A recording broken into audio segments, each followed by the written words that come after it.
Hinukay ng Diyos ang matabang lupa. Isipin mong nasa gilid siya ng sapa. Habang hinuhulma ang imahe ng lupa. Pakinggan mo ang kumpas. Habang hinuhulma ang imahe ng lupa. Pakinggan mo ang kumpas. Katulad ng isang tibok ng isang lupa. Sumayaw ang mga puno't halaman. Kumoro ang mga ibon. Nagpiesta ang halipawpay. Nagdiwang ang ulo ng tubig. Tinuruan silang tumula. Sa simula.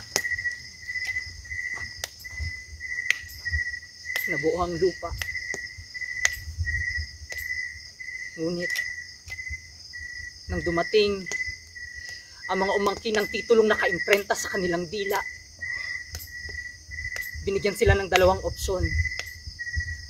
Ang magtrabaho sa kanilang sariling taniman at makatanggap ng barya sa pagod ng maghapong humahapong kumakayod para sa kanilang pamilya o lumisan sa kanilang kinagisnan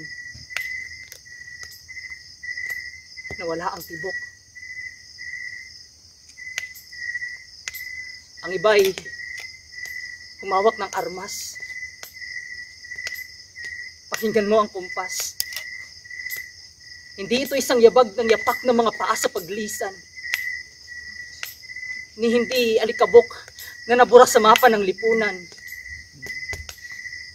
Isa silang lupang tahimik na nabubuhay sa liblib. Ang iba'y patuloy na nagtatanong sa kanilang dibdib.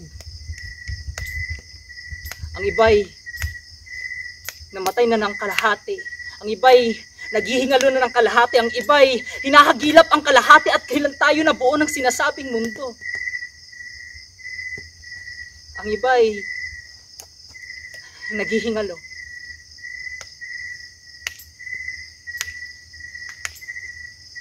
At patuloy na hinukay ng Diyos ang matabang lupa. Minsan, sa isang gubat,